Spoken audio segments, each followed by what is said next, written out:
다 같이 하나님께 찬양 올려드리겠습니다.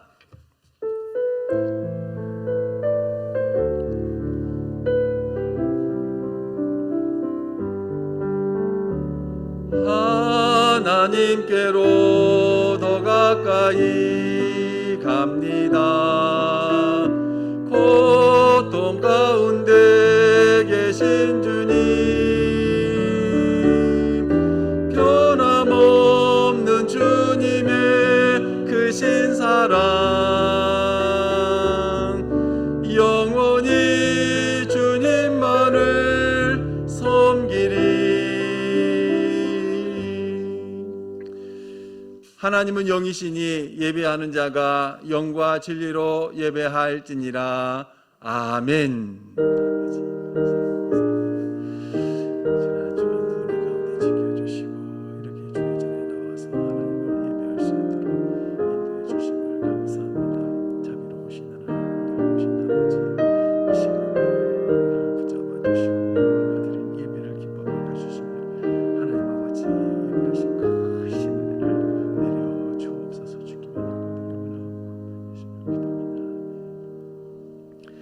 사랑과 은혜가 많으시고 자비로우신 하나님 아버지, 감사합니다.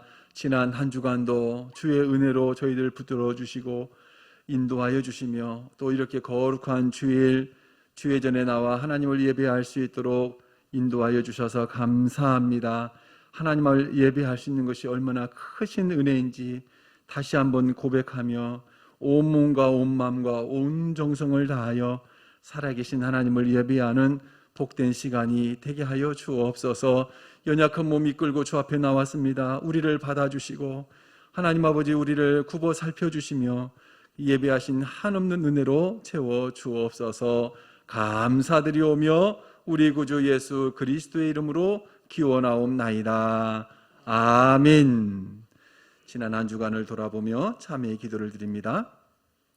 사랑과 은혜가 많으시고 자비로우신 하나님 아버지, 감사합니다.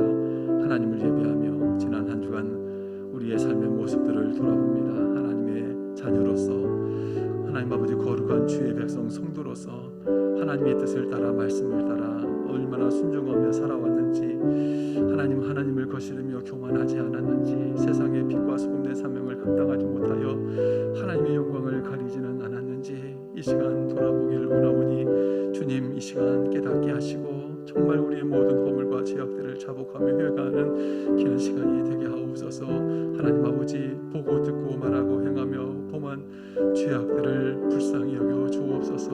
어리석고 미련하여 범한 죄악들, 하나님 아버지, 연약하여 넘어진 우리의 모든 허물들을 하나님 용서하여 주옵소서. 마음이 교만하여 하나님을 대적하지 않았습니까? 육신의 정욕과 소욕을 따라 살지 않았습니까? 세상을 사랑함으로 하나님 아버지 세상을 따라 살지는 않았습니까? 자비로우신 하나님, 정말 부끄러운 모습으로, 하나님의 자녀답지 못한 모습으로 말씀을 거스르며 살아가는 우리의 모습은 없었습니까? 자비로우신 하나님, 이 시간 우리를 불쌍히 여겨주시고 긍휼히 여겨주옵소서. 주의 마음을 아프게 한 모든 죄악들, 하나님 아버지 주님을 근심케 한 모든 죄악들, 말씀을 거스르고 내 욕심을 따라 정욕을 따라 살았던 모든 것들 하나님 아버지 고백하오니 용서하여 주시옵소서. 너희는 세상의 빛이라, 너희는 세상의 소금이라 하셨는데 정말 우리가 세상의 빛이었고 세상의 소금이었는지 깨닫게 하시고 하나님, 그렇게 살지 못한 것 용서해 주옵소서. 하나님, 정말 교만하여 하나님의 영광의 자리를 가로챈 모든 것들을 용서하여 주옵소서. 하나님, 이 시간도 주께서 흘리신 보혈로 머리끝부터 발끝까지 우리 모든 죄를 사하여 주옵소서. 하나님을 온전히 예배하기에 부족함이 없도록 이 시간도 은혜를 내려 주시옵소서. 감사하오며 예수님 이름으로 기도하옵나이다. 아멘. 너희 죄가 주홍 같을지라도 눈과 같이 이어질 것이요 진홍같이 붉을지라도 양털같이 희게 되리라. 아멘. 찬송 31장.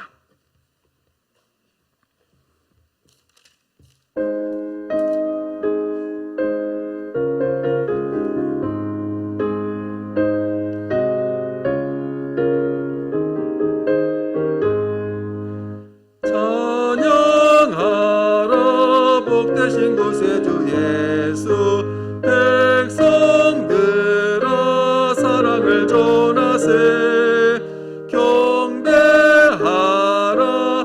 하늘의 천군과 전사 주님 앞에 영광을 돌리세. 목자같이 우리를 지키시고 종일 품에 늘 안아주시니 찬양하라 높으신 권세를 찬양 찬양 찬양 영원히 드리세. 찬양하라 복되신 구세주 예수 천사들아 즐겁게 찬양해. 영원히 다스리시니 멸류관을 주 앞에 드리세. 구주 예수 세상을 이기시고 동방 중에 또다시 오시니 찬양하라 높으신 권세를 찬양 찬양 찬양 영원히 드리세. 아멘. 다 같이 우리 교동문 50번 시편 116편 말씀입니다. 교동문 50번 시편 116편 말씀 다 찾으시는 줄 알고 같이 교독하겠습니다. 시편 116편 교동문 50번입니다. 여호와께서 내 음성과 내 간구를 들으심으로 내가 그를 사랑하는도다. 그의 귀를 내게 기울이셨으므로 내가 평생에 기도하리로다. 사망의 줄이 나를 두르고 수월의 고통이 내게 이르므로 내가 환난과 슬픔을 만났을 때에 내가 여호와의 이름으로 기도하기를 여호와여 주께 구하오니 내 영혼을 건지소서 하였도다. 여호와는 은혜로우시며 의로우시며 우리 하나님은 긍휼이 많으시도다. 여호와께서는 순진한 나를 지키시나니 내가 어려울 때에 나를 구원하셨도다. 내 영혼아 내 평안함으로 돌아갈지어다. 여호와께서 너를 후대하심이로다. 주께서 내 영혼을 사망에서 내 눈물에서 내 발을 넘어짐에서 건지셨나이다. 내게 주신 모든 은혜를 내가 여호와께 무엇으로 보답할까? 내가 구원의 찬을 들고 여호와의 이름을 부르며 여호와의 모든 백성 앞에서 나는 나의 소원을 여호와께 갚으리로다. 그의 경건한 자들의 죽음은 여호와께서 보시기에 귀중한 것이로다. 아멘. 다 같이 우리의 신앙을 고백합니다.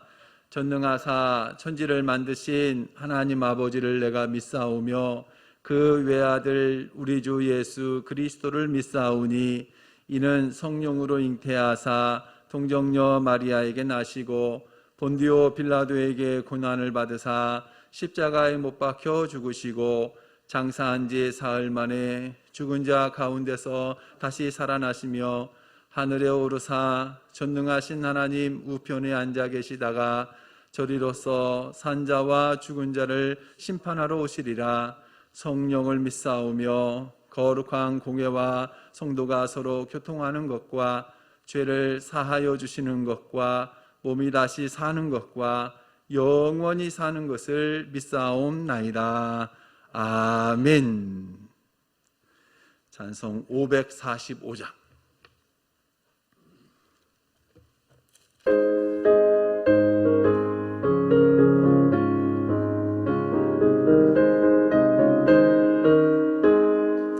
이 눈에 아무 증거 아니 배어도 믿음만을 가지고서 늘 걸으며 이 귀에 아무 소리 아니 들려도 하나님의 약속 위에 서리라. 걸어가세 믿음 위에 서서 나가세 나가세 의심 버리고 걸어가세 믿음 위에 서서 눈과 귀에 아무 증거 없어도 주님의 거룩함을 두고 맹세한 주 하나님 아버지는 참 미쁘다.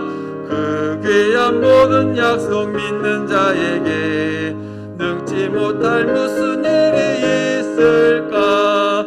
걸어가세 믿음 위에 서서 나가세 나가세 의심 버리고 걸어가세 믿음 위에 서서 눈과 귀에 아무 증거 없어도. 아멘. 다 같이 기도하겠습니다. 많고 많은 사람들 중에 일찍이 주님의 십자가의 보혈로 저희들을 주님의 자녀 삼아 주시옵시고, 지난 한 주간 또 저희들을 주님의 창중에 품어 주셨다가 이 시간 주님의 날을 저희들에게 허락하여 주셔서 우리의 몸과 마음과 정성을 다하여 하나님 앞에 예배할 수 있는 귀한 시간 허락하여 주심에 진심으로 감사를 드립니다. 지난 한 주간 동안에 어리석고 미련한 저희들 주님의 말씀대로 살지 못하였던 거 용서하여 주시옵시고, 정말 이 시간 하나님의 말씀으로 체험받는 복된 시간이 되어질 수 있도록 하나님 함께하여 주시기를 원합니다. 특별히 온 세상에 코로나19로 인하여 어려운 가운데 있사오매 우리 하나님께서 있는 것을 없게 하시고 없는 것을 있게 하시는 주님인 것을 확실히 믿사오니 이 코로나19를 하루속히 종식시켜 주셔서 하나님의 백성들이 편안한 가운데 안전한 가운데 하나님 앞에 영광 올릴 수 있는 시간이 빨리 돌아올 수 있도록 하나님 축복하여 주시기를 간절히 원하옵고 기도하옵나이다.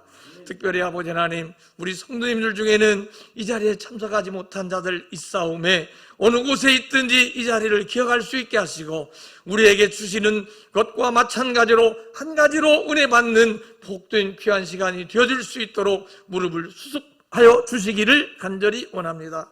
이 시간 사랑하는 목사님을 통하여서 생명의 말씀을 듣습니다. 우리의 귓문과 마음문 열어주시옵시고 목사님의 입술을 통하여서 전해드리는 귀한 말씀이 이 자리에 참석한 우리 성도들의 마음을 뜨겁게 할 수 있도록 하나님 은총 허락하여 주시옵소서. 이 시간 예배를 드리는 처음 시간을 오매 마치는 시간까지 악한 영의 세력은 1.1도 틈 못하게 하시며 온전히 살아계신 하나님께 영광만을 올려드리고 하나님의 말씀에 아멘하는 복된 시간 되어지게 인도하여 주시옵소서. 모든 것 주님께 의지하옵고 예수님 이름으로 감사하며 기도하옵나이다. 아멘.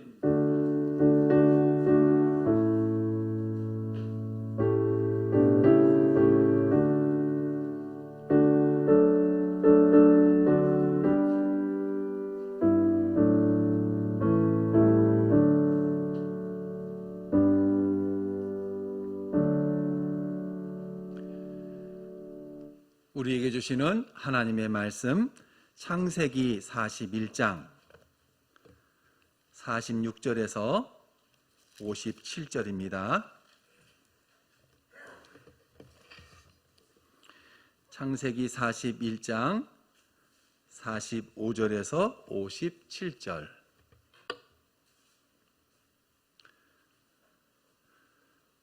다 찾으신 줄 알고 우리 같이 한 목소리로 합독하겠습니다. 요셉이 애굽 왕 바로 앞에 설 때에 30세라. 그가 바로 앞을 떠나 애굽 온 땅을 순찰하니 7해 풍년에 토지 소출이 심히 많은지라. 요셉이 애굽 땅에 있는 그 7년 공물을 거두어 각 성에 저장하되 각 성읍 주위에 밭의 곡물을 그 성읍 중에 쌓아두매 쌓아둔 곡식이 바다 모래같이 심히 많아 세기를 그쳤으니 그 수가 한이 없음이었더라. 흉년이 들기 전에 요셉에게 두 아들이 나되 곧 온의 제사장 보디베라의 딸 아스낫이 그에게서 낳은지라. 요셉이 그의 장남의 이름을 므낫세라 하였으니 하나님이 내게 내 모든 고난과 내 아버지의 온 집 일을 잊어버리게 하셨다 하미요 차남의 이름을 에브라임이라 하였으니 하나님이 나를 내가 수고한 땅에서 번성하게 하셨다 함이었더라. 애굽 땅에 7해 풍년이 그치고 요셉의 말과 같이 7해 흉년이 들기 시작하매 각국에는 기근이 있으나 애굽 온 땅에는 먹을 것이 있더니 애굽 온 땅이 굶주림에 백성이 바로에게 부르짖어 양식을 구하는지라. 바로가 애굽 모든 백성에게 이르되 요셉에게 가서 그가 너희에게 이르는 대로 하라 하니라. 온 지면에 기근이 있음에 요셉이 모든 창고를 열고 애굽 백성에게 팔세. 애굽 땅에 기근이 심하며 각국 백성도 양식을 사려고 애굽으로 들어와 요셉에게 이르렀으니 기근이 온 세상에 심함이었더라. 아멘. 우리 옆에 분 인사할까요? 주의 이름으로 축복합니다. 사랑합니다. 행복하세요. 이렇게라도 예배할 수 있는 것이 복입니다. 그렇죠? 우리 거리두기 4단계가 되어서 참 어려운 그런 예배 환경입니다만은 그럼에도 불구하고 여러분들 이렇게 착실하게 또 믿음을 지키고 하나님 앞에 이렇게 함께 예배하게 되어서 너무나 감사합니다. 또 영상으로 예배하시는 분들 있는 자리에서 최선을 다해서 하나님 앞에 예배할 수 있기를 바랍니다. 여러분, 요셉이 30세에 이제 애굽의 총리가 되었습니다. 오늘 우리로 보면 상당히 젊은 나이입니다만은 당시 히브리 사람들에게 30세의 나이는 본격적으로 활동할 수 있는 그런 이제 성인으로 취급을 한답니다. 그래서 예수님께서도 30세에 공생애를 시작하셨지요. 그런 면에서 요셉은 참 예수님을 많이 닮아 있습니다. 예수님께서 세상을 구원하시는 일을 하신 것처럼 요셉도 총리가 되어서 애굽을 구원하고 또 하나님의 백성들을 구원하는 일들을 그 총리의 역할을 통해서 하게 됨을 보게 됩니다. 30세 13년 동안 긴 고난의 세월을 보냈습니다마는 그러나 하나님은 때가 되니까 요셉에게 꿈을 주신 대로 요셉의 꿈을 성취하셨습니다. 그러므로 우리가 잘 생각합시다. 하나님은 하나님이 뜻한 바를 하나님이 정하신 때에 반드시 이루십니다. 때로 우리가 아니 하나님 왜 이렇게 하지 않으십니까? 내가 지금 힘들고 고난이 찾아오는데 왜 하나님 나를 건져주지 않습니까? 라고 한치 앞을 못 보고 우리가 때로 원망할 때도 있습니다만은 분명한 것은 하나님은 우리를 향하여 하셨던 계획과 뜻을 하나님의 정한 시간, 그것은 또 우리에게 가장 적절한 시기입니다.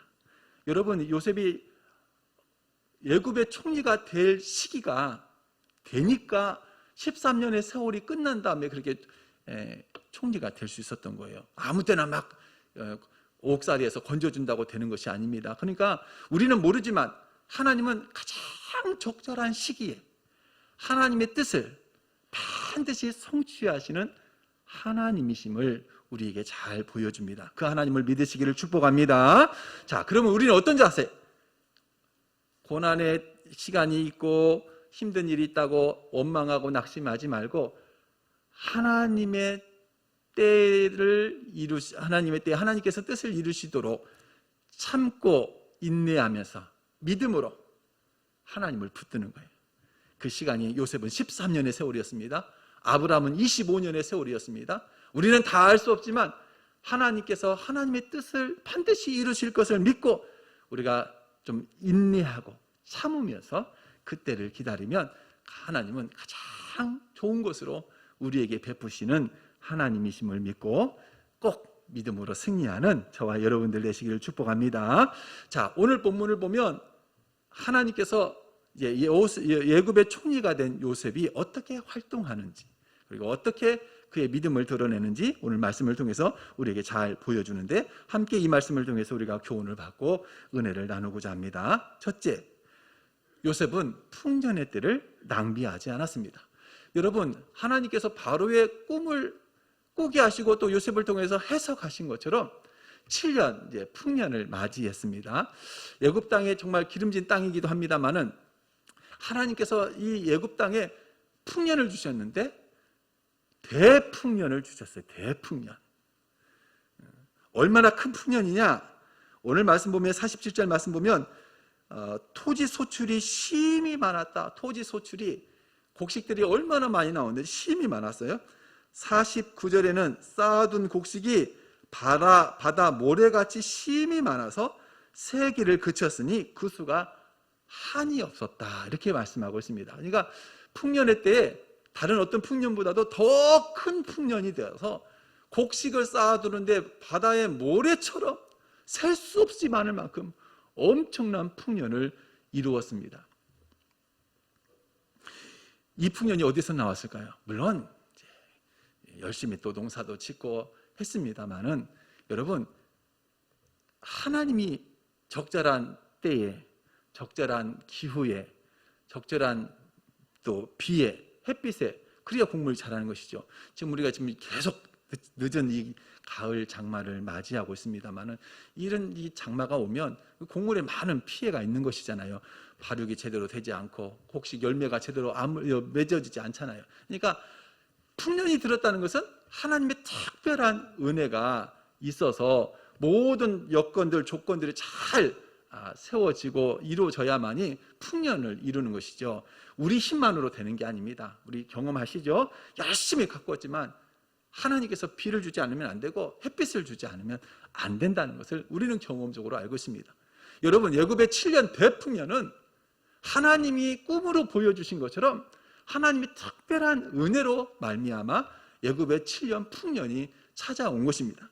이 7년 풍년이 찾아왔을 때 요셉은 애굽 온 땅을 순찰하고 또 하나님이 말씀하신 대로 그 풍년의 때에 잘 대비하기 위해서 준비합니다. 각 성을 순찰한 것은 뭐겠어요? 온 땅을 순찰하면서 곡식을 저장할 창고도 살펴보고 또 부족하면 창고를 새로 짓고 또 허물어진 데는 새로 정비하면서 7년 풍년 동안 있을 곡식을 저장할 수 있는 모든 준비들을 하는 거 아니겠습니까? 필요한 인력도 모든 조직들도 만들고 또 행정적으로 사무적으로 잘 만들어 놔야 위급한 상황을 만났을 때 그 위급한 상황을 잘 대처할 수 있어요. 아무 준비 없이 갑자기 당하는 일은 아무리 뛰어난 지혜를 가진 사람도 당황하지 않을 수 없는 것이죠. 그래서 7년 풍년 동안 요셉은 그 일을 위해서 이 풍년이라고 하는 이 풍족한 시기를 낭비하지 않고 저장해 놓고 잘 준비하는 모습을 보여줍니다. 여러분, 풍족하다는 것은 정말 우리에게 즐거운 일이고 기쁜 일입니다만은 풍족함이 때로는 우리를 넘어지게 만드는 수단일 수도 있습니다. 풍성하고 풍족하면 마음이 교만해질 수 있어요. 풍족하면 마음이 그릇된 길로 나아갈 때도 있습니다. 여러분, 뭔가 큰 것을 가지고 부족함이 없는 그런 삶을 살아가는 것이 정말 그러면서부터 불구하고 잘 사는 사람 물론 있겠습니다만 많은 사람들은 풍족함으로 인하여 마치 그것이 내 것이냐, 나의 노력으로 얻어지냐, 내 멋대로 내 마음대로 허랑방탕하는 삶을 많이 삽니다. 여러분 주변에서나 또 방송에서 보면 대기업의 자녀들이 삐뚤어지는 일들이 많이 있죠. 남부럽지 않을 넉넉한 것을 가지고 살아감에도 불구하고 올바른 정신을 갖지 못하고 작은 것을 소중하게 여기지 못하고 그렇죠? 낭비하고 허랑방탕하고 유흥에 사용하고 하는 일들을 우리가 보게 됩니다. 여러분, 누가복음 12장에 보면 어리석은 부자의 비유가 나옵니다.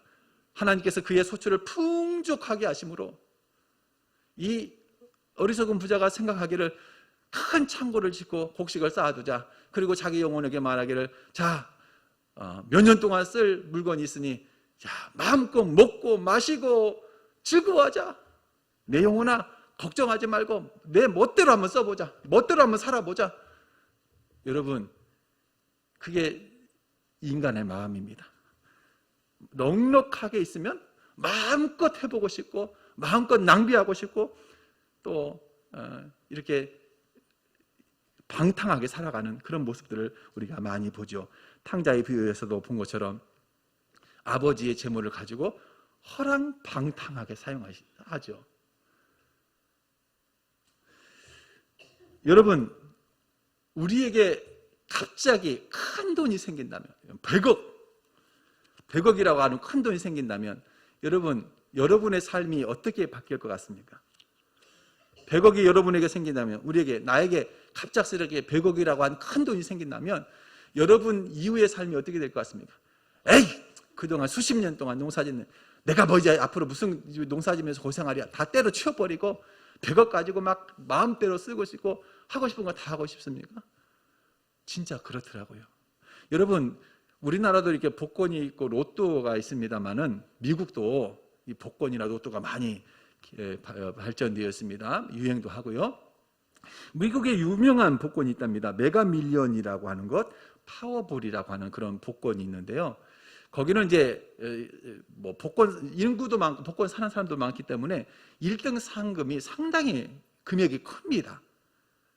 한 해 그 복권을 발표를 하면 1등 되는 사람이 뭐 엄청난 돈을 받아갑니다. 근데 더 중요한 것은 이게 번호를 뽑았는데 추첨을 했는데 1등이 당첨자가 없어요. 그러면 1등의 상금은 그 다음 사람에게 합산이 되는 거예요. 그 해에 1등 당첨이 없으면 다음 해에는 2배의 상금을 받아요. 그러니까 엄청난 돈이 지금 계속 모여지는 것이죠. 한때는 수천억의 상금, 1억 상금이 수천억에 달하고 조에 이를 만큼 엄청난 금액이 모이기도 한다고 합니다. 그런데 더 놀라운 것은요, 이렇게 큰 돈을 벌면 사람의 인생이 정말 화려하게 바뀌고 뭔가 멋지게 살 것 같죠? 그런데 그렇지가 않아요. 복권 1등 당첨된 사람들의 삶의 모습을 보면 통계적으로 거의 대부분이 다 폐인이 되고 만답니다. 폐인. 아까 말씀드린 것처럼 이 큰 돈을 가졌으니 뭐 그동안 뭐 직장 생활했던 거 힘들게 했는데 뭐 그럴 거 있느냐 다 때려치우고 때로는 가정도 다 팽개치고 막 유흥에 쓰고 도박하고 엉뚱한 데 다 쓰고 자기 육신을 위해서 막 허랑방탕하게 쓰는 거예요. 그러고 나서는 다 쓰고 나서 내가 쫄딱 망해서 이제 과거의 삶을 다시 돌아가려고 해도 돌아갈 수가 없는 그런 지경에 이르게 되는 것이죠. 폐인이 되고 마는 것이죠. 여러분, 풍족할 때에도 하나님이 내게 주신 복이라 생각하고 이 복된 것을 지혜롭게 잘 사용하는 그런 지혜가 필요하고 하나님께 감사하면서 믿음으로 살아갈 필요가 있는 것이죠. 여러분, 우리 신앙생활에도 적용해 보세요. 내 신앙생활에 푸념과 같은 때, 평안하고 잘 풀릴 때, 하는 일마다 잘 돼요. 뭐든지 뭐 기대하지 않았는데 일이 잘 풀리고 그래요. 그러면 더 하나님 앞에 하나님 감사합니다. 내가 더 열심히 기도하고 더 믿음으로 살겠습니다. 이전보다도 더 열심히 믿음으로 살고 기도하고 그럽니까? 잘 되고 평안하고 형통하면 사람들의 마음에 교만이 싹트기 시작해요. 기도 하나도 잘 되고 풀리니까 기도가 점점 멀어지고 하나님을 굳이 찾지 않아도 풍족하고 넉넉하니까 점점 하나님을 향한 신앙이 희미해져 가는 것이죠. 성경 사사기가 우리에게 잘 보여주고 있습니다. 억압받고 약탈당하고 힘들 때는 하나님 우리 좀 구원해 주세요. 그렇게 호소했던 이스라엘 백성들이 하나님께서 사사를 보내서 그들을 위기에서 건져주시고 평안의 시대를 주니까 금세 마음이 바뀌어서 하나님을 버리고 우상숭배로 빠지거든요. 이게 우리의 모습 아닌가요? 평안하고 형통하고 잘 될 때 더 하나님을 부여잡기보다는 하나님께 감사하며 더 믿음으로 깨어있기보다는 마음이 교만해지고 느슨해지고 풀어지는 우리의 모습 아닌가요? 다윗은 하나님께 성전 건축의 꿈을 가졌습니다. 근데 다윗이 어느 때 성전 건축의 꿈을 가진지 아세요?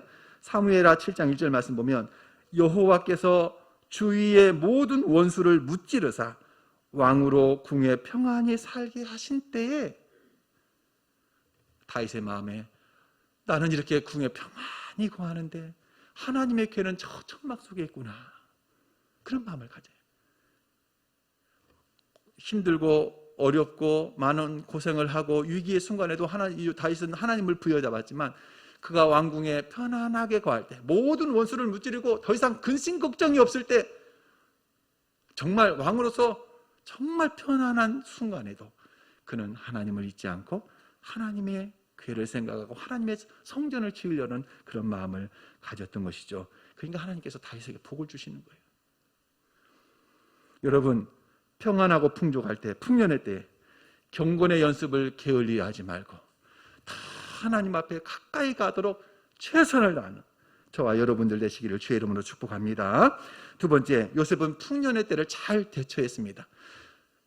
이 풍년이 지나고 흉년이 찾아왔죠. 흉년의 때를 잘 대처했는데요, 하나님께서 바로에게 꿈을 주신 대로, 그리고 요셉이 그 꿈을 해석한 대로 드디어 풍년이 끝나고 흉년이 찾아옵니다. 근데 그 흉년도 참 극심한 흉년입니다. 풍년도 대풍이었지만 흉년은 앞에 풍년의 그 풍족함을 다 잊어버릴 만큼 엄청난 흉년이 찾아오게 됩니다. 애굽 땅뿐만 아니라 애굽 주변에 있는 나라들까지 다 이 기근과 흉년에 시달리게 됩니다. 그래서 42장에 보면 가나안 땅, 야곱의 가족이 살고 있는 가나안 땅에도 흉년이 들어서 양식을 구하러 오죠. 또 주변의 각국 나라의 많은 사람들이 양식을 구하러 애굽까지, 애굽에 양식이 있다는 소식을 듣고 양식을 구하러 애굽에 찾아오게 됩니다. 그러니까 애굽뿐만 아니라 주변의 여러 나라들까지 큰 흉년이 찾아오게 되었습니다. 요셉이 이야기한 것처럼 흉년이 너무 심함으로 이전 풍년을 이 땅에서 기억하지 못하게 될 것입니다 라고 말한 것처럼 이 7년 흉년은 너무 극심해서 이전의 풍년의 그 풍족함을 다 잊어버려요. 또 이 흉년을 잘 극복하지 못하면 나라가 망할 만큼 너무나 어려운 흉년이었다는 것을 잘 보여줍니다. 이러할 때 요셉은 그동안 준비하고 대비한 대로 각 성에 저장해 두었던 곡식 창고를 열어서 곡식을 나눠주게 되죠. 애굽 사람들이 곡식을 구할 때 그 곡식을 잘 나눠주게 됩니다. 여러분, 실은 이렇게 흉년이 찾아오고 또 흉년도 극심한 흉년이 찾아오고 그것도 7년 동안, 여러분 7년 흉년 상상이나 해보시겠습니까? 어떻게 살겠습니까? 양식이 다 떨어지는 그런 상황인데, 그렇게 상황이 되면 민심도 막 들끓게 되고 폭동도 일어나고 때로는 뭐 반란도 일어나고 약탈과 도둑들이 막 일어나게 될 텐데, 그런데 이런 일들이 기록되지 않고 요셉이 잘 이와같은 일을 총리로서 대처함으로 어려움 없이 이 흉년의 때를 극복하게 되는 것을 보게 됩니다. 곡식을 주면서 내가 돈을 받고 팔았는데, 그리고 47장에 보면 나중에는 토지까지도 백성들에게 곡식을 나눠주면서 왕의 소유로 만들게 됩니다. 그래서 돈을 거두어서 바로의 궁으로, 그 다음에 땅이 바로의 소유가 될 수 있도록, 이것은 이제 이 정책을 통해서 이제 애굽 왕권을 강화시키는 거겠죠. 뿐만 아닙니다. 이 일을 통해서 실은 애굽을 구원해요. 애굽 사람들 굶주림에서 그들을 구원해내죠. 애굽뿐만 아니라 주변의 나라들을 다 구원하는 중요한 역할을 하게 됩니다. 또 야곱의 가족들, 가나안 땅에 살고 있는 야곱의 가족들을 애굽으로 이주하게 되는 아주 결정적인 계기가 이 7년 흉년을 맞이해서 일어나게 됩니다. 그러니까 하나님께서 큰 그림 가운데 요셉을 애굽의 총리로 세우시고 7년 흉년을 통해서 애굽에 양식이 있다는 소식을 듣고 이제 야곱의 가족들이 애굽에 이주하게 되는데요. 애굽에 이주하고 400년 동안 이 애굽 땅에서 야곱의 가족들이 거주하게 됩니다. 그러면서 큰 민족을 이루게 되죠. 하나님께서 아브라함에게 약속하셨던 그 약속을 성취해 가도록 하나님께서 이 모든 일들을 섭리해 가심을 보게 됩니다. 자, 이 말씀을 통해서 우리가 알 수 있는 것은 흉년의 때, 가장 힘들고 어려운 때도 우리가 잘 준비하고 대처하면 능히 이길 수 있다는 것을 잘 보여줍니다. 여러분, 우리 인생에 왜 흉년이 없겠어요? 다 흉년을 맞이합니다. 풍년만 있는 게 아닙니다. 흉년도 찾아옵니다. 가장 견디기 어려운 극심한 고난의 때도 찾아옵니다. 성경은 하나님께서 우리 인생을 그렇게 만드셨대요. 아무 근심 걱정 없이 그저 좋은 일만 있게 우리 인생이 그렇게 펼쳐지는 인생은 아무도 없어요. 성경에 보면 전도서에 우리에게 이렇게 말씀하고 있죠. 형통한 날에는 기뻐하고 공고한 날에는 되돌아 보아라. 이 두 가지를 하나님이 병행하게 하셨다. 이 두 가지가 우리 인생에 계속 있게 만드셨어요. 형통한 날도 있게 만드셨고 곤고한 날도 있게 만드셨어요. 우리 인생이에요. 그래서 때로는 형통하고 기쁜 일이 있는가 하면 곤고하고 괴롭고 힘든 날도 있어요. 여러분, 항상 형통할 수만 없고 항상 곤고하지만은 않습니다. 중요한 것은 형통할 때는 우리가 어떤 모습으로 살아가야 되는가, 공부할 때는 우리가 어떠한 신앙의 자세를 취해야 되는가 생각하면서 풍년의 때든지 흉년의 때든지 하나님 앞에 우리의 믿음을 바르게 하는 것이 우리의 본분, 성도의 본분이라는 사실을 여러분 기억하셔야 됩니다. 코로나로 인해서 가장 힘든 시기를 지금 보내고 있습니다. 지금은 우리가 곤고한 시기입니다. 큰 흉년을 맞이했습니다. 우리에게는 힘들고 아프고 괴로운 날이지만 그러나 이 흉년의 때가 영원하지 않습니다. 7년 흉년이 지나갑니다. 지금이 어느 시점인지 알 수 없지만 하나님은 우리에게 이런 곤고한 날을 통해서 다시금 우리를 새롭게 하시고 이 어두운 터널과 같은 이 시기에 우리의 믿음을 더 보석처럼 빛나도록 우리를 다듬으시고 깎으시고 빚어가신다는 사실을 여러분 기억하셔야 됩니다. 힘들다고 낙심하면 안 됩니다. 절망하면 안 됩니다. 힘들다고 신앙이 자꾸 뒷걸음질해서도 안 됩니다. 어렵지만 우리가 신앙을 유지하려고 하는 것은, 이렇게 예배를 드리려고 하는 것은, 여러분 이게 한 번으로 끝난다면, 한 달로 끝난다면 잠시 멈출 수 있어요. 벌써 2년째 다가옵니다. 2년째. 서서히 우리의 신앙이 이렇게 예배 없음으로 고착화되지 않도록, 그저 예배 안 드려도 괜찮다라고 하는 그런 인식이 우리 마음에 들어오는 순간 여러분 우리 믿음은 다 무너지는 겁니다. 우리 신앙은 다 무너지는 거예요. 그러니까 어려운 순간에도 우리의 믿음의 길 포기하지 않고 할 수 있는 최선을 다해서 우리가 전진하고 신앙으로 살려고 하는 거예요. 어쩔 수 없이 함께 참석하지 못하면 영상으로라도, 이게 최선은 아니지만 차선책으로라도 영상을 통해서라도 그렇게라도 우리 믿음을 유지하고 믿음을 지켜가야 되는 거예요. 여러분, 낙심하지 않고 포기하지 않으면 하나님께서 반드시 이 터널이 지난 후에 영광의 빛을 보게 하신다는 사실을 기억하고 흔들리지 말고 잘 극복하는 저와 여러분들 되시기를 주의 이름으로 축복합니다. 세 번째, 요셉은 신앙의 모습을 잃지 않았어요. 여러분, 오늘 요셉을 보면 그의 두 아들이 이제 태어나게 되는데 그 두 아들의 이름 속에서 요셉의 신앙을 잘 엿볼 수가 있습니다. 여러분, 바로 왕은 요셉을 애굽의 총리로 세우면서 그의 이름도 바꿔 주었어요. 사브낫 바네아, 45절에 되어 있죠. 사브낫 바네아. 성경에 딱 한 번 기록되어 있습니다. 애굽식 이름이에요. 애굽식 이름. 그러니까 바로 왕이 너는 이제 애굽 사람이다, 이제 그렇게 생각하는 것이죠. 그래야 애굽의 총리로서 역할을 감당하겠죠. 또 결혼을 시키는데 온의 제사장 보디베라의 딸 아스낙과 결혼을 시킵니다. 이 온의 제사장 보디베라는요, 애굽의 신 태양신을 섬기는 신전의 제사장이에요. 이게 우리가 보면 이방 신전에서 일하는 사람이니까 상당히 우리가 꺼려지는 그런 상황이지만 바로 왕의 입장에서는 보통 왕이 왕비를 맞이할 때는 이 제사장 가문의 사람을 아내로 맞이한답니다. 그것이 이 제사장 가문이 그만큼 신분이 높고 그만큼 어떤 권위가 있어요. 그러니까 상당히 중요한 그런 가문이죠. 그러니까 바로 왕이 요셉에게 이 제사장 가문의 딸과 결혼시키는 것은 바로 요셉을 왕족과 같은 모습으로 대우를 하고 있는 거예요. 바로 입장에서는. 그런 측면에서 바로 왕은 요셉이 애굽 사람을 통치할 수 있도록 신분을 높여주고 있다라고 하는 것을 우리가 깨닫게 되죠. 자, 그러면 요셉이 애굽 사람이 되었습니까?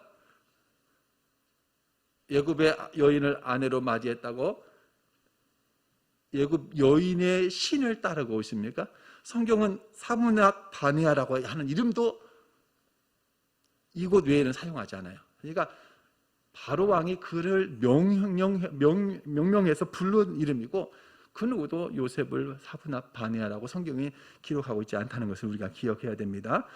요셉의 입장에서는 이런 상황 속에서도 그가 애굽을 따르지 아니하고 또 애굽 사람처럼 되지 아니하고 애굽 신을 섬기지 아니한, 비록 애굽에 거주하고 있지만 그는 여전히 히브리 사람으로 하나님을 경외하는 사람으로 믿음을 지키고 있다는 것을 보여주는데, 그의 두 아들, 첫째의 이름은 므낫세, 둘째의 이름은 에브라임. 이 므낫세와 에브라임은 이스라엘 12지파를 구성하는 데서 중요한 두 지파가 됩니다. 더군다나 이 12지파 중에서 가장 대표적인 크고 강한 지파가 므낫세와 에브라임입니다. 그래서 성경의 다른 곳에 보면 이스라엘을 지칭할 때 이스라엘이라고 표현도 하지만 에브라임이라고도 표현합니다. 에브라임 하면 이스라엘을 대표한다, 그렇게 보면 됩니다. 자, 그렇게 이 요셉의 두 아들 므낫세와 에브라임이 이스라엘 대표할 만큼 큰 그런 지파로 사용되게 되는데, 요셉이 이렇게 두 아들의 이름을 지었습니다. 므낫세의 이름은 잊게 하는 자, 또 잊어버림, 그런 의미가 있습니다. 오늘 본문에는 하나님이 내게 내 모든 고난과 내 아버지의 온 침례를 잊어버리게 하셨다, 그런 뜻이에요. 과거에 내가 쓰라린 시련과 고통을 겪었지만 그것을 다 잊을 만큼 하나님은 지금 나를 이렇게 영광스럽게 만들어 주셨다라고 하는 그런 고백, 하나님을 향한 고백에 담겨 있는 그런 이름이고요. 에브라임은 창성하다. 오늘 51절에 하나님이 나를 내가 수고한 땅에서 번성하게 하셨다라고 하는 의미를 담고 히브리식 이름 므낫세와 에브라임이라고 이름을 지었습니다. 그러니까 그는 애굽에 살고 있고 애굽의 여인을 아내로 맞이하고 애굽의 총리가 되었지만 여전히 그는 하나님을 향한 믿음, 하나님이 이렇게 나의 지난 세월들을 지켜주셨고 지금은 그 일을 잊어버릴 만큼 지금은 영광스러운 자로 하나님이 나를 세워주셨습니다. 하나님께서 나에게 꿈을 주신 대로 그 꿈을 성취해서 내가 애굽의 총리가 되고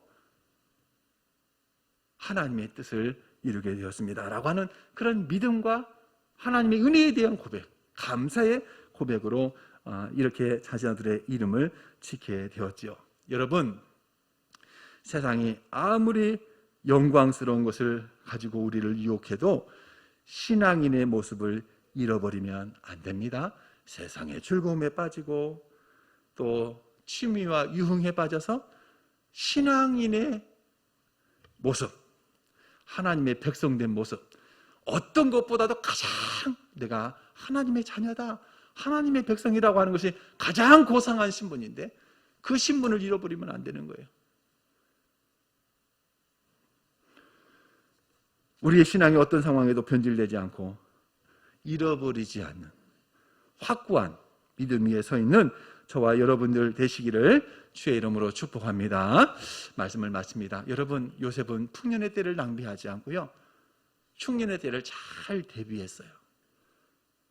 그는 애굽에서 살고 애굽의 여인과 결혼도 하고 자식도 낳았지만 애굽 사람이 되지 않았고 믿음의 길을 버리지 않았고 지금까지 지켜주신 그 하나님을 고백하면서 하나님께 감사하는 믿음의 본분을 보여주었습니다. 여러분, 우리 인생의, 우리 신앙의 풍년, 우리 신앙의 흉년, 여러분 어떻게 보내십니까? 지금 우리가 큰 흉년을 맞이한 것 같은 그런 시련과 어려움의 때를 만났습니다마는 성경은 우리에게 말합니다. 너희 중에 고난당하는 자가 있느냐? 기도할 것이요. 기도하라고 하는 하나님의 사인입니다. 생각하건대 현재의 고난은 장차 우리에게 나타날 영광과 비교할 수 없습니다. 지금 고난이지만 이 고난에 무너지면 장차 우리에게 주실 그 영광을 어떻게 얻을 수 있겠어요? 그렇죠? 앞으로 우리에게 주어질 그 영광에 비하면 지금의 이 고난은 아무것도 아니라는 것을 여러분 기억하시고, 어떤 고난이 오고 어떤 시련이 와도 어떤 흉년의 때를 맞이해도 하나님 앞에 우리의 믿음을 견고하게 지켜갈 수 있는 저와 여러분들 되시기를 주의 이름으로 축복합니다. 기도하겠습니다. 사랑과 은혜가 많으시고 자비로우신 하나님 아버지, 은혜와 사랑을 감사합니다. 하나님 아버지, 우리에게 풍년의 때도 흉년의 때에도 흔들림 없이 오직 신앙인의 모습을 지켜가며 하나님을 견고하게 붙들고 믿음으로 나아가는 저희들이 될 수 있도록 인도하여 주옵소서. 감사드리오며 우리 구주 예수 그리스도의 이름으로 기도하옵나이다. 아멘. 찬송 539장.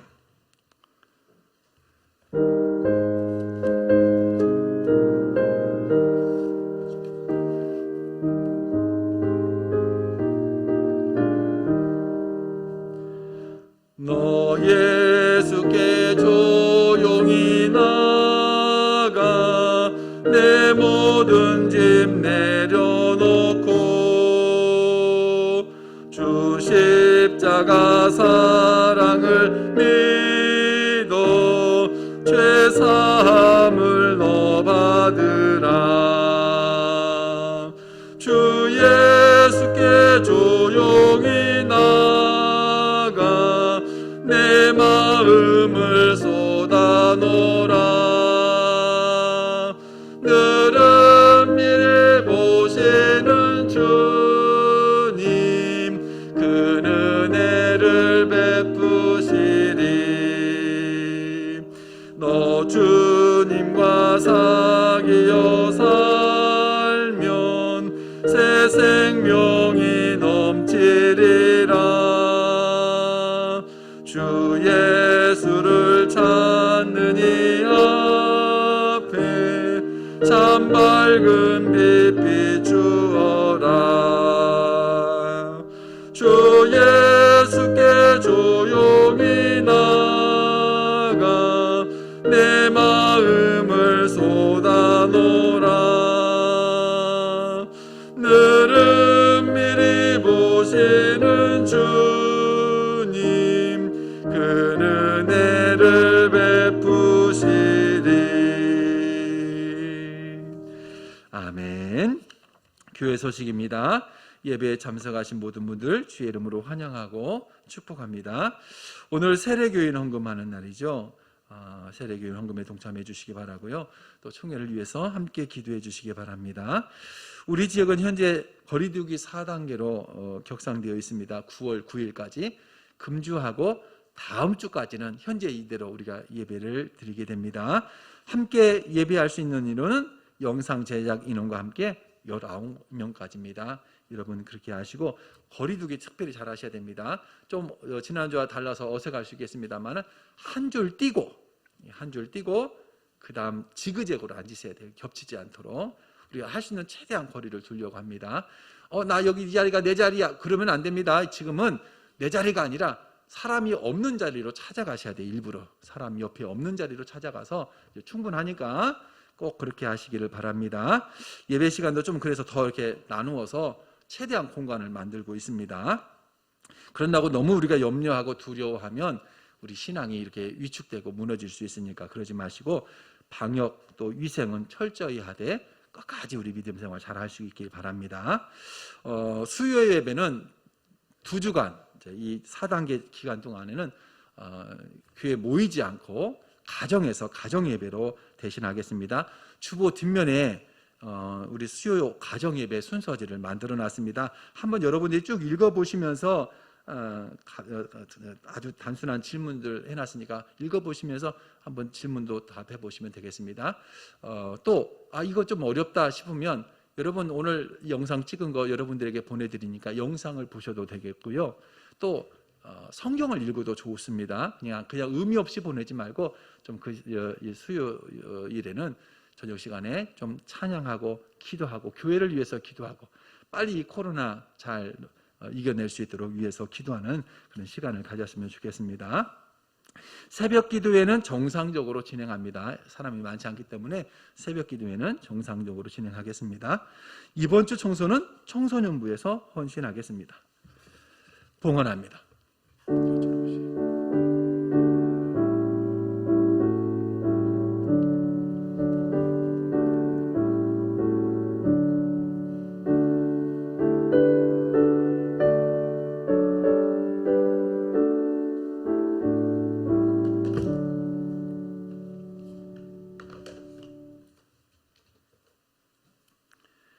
11조 이경준 장로님, 유오기 권사님, 감사, 범사에 감사합니다. 이경준 장로님, 범사에 감사합니다. 유오기 권사님, 김미성 권사님, 범사에 감사합니다.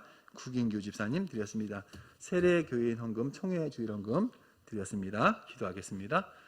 사랑과 은혜가 많으시고 자비로우신 하나님 아버지, 은혜와 사랑을 감사하고 감사합니다. 하나님 앞에 예배하며 또 귀한 예물 정성껏 준비하여 봉헌합니다. 소득의 10회를 구별하여 11정금 드렸습니다. 하나님의 것이므로 하나님께 믿음으로 드렸사오니 그 믿음이 복되게 하여 주옵소서.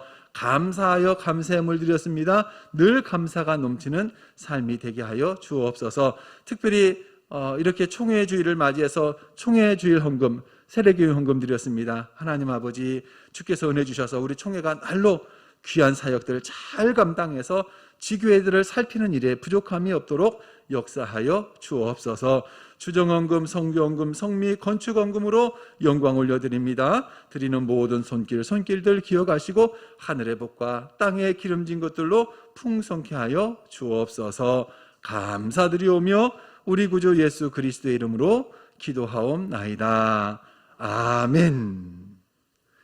찬송 55장.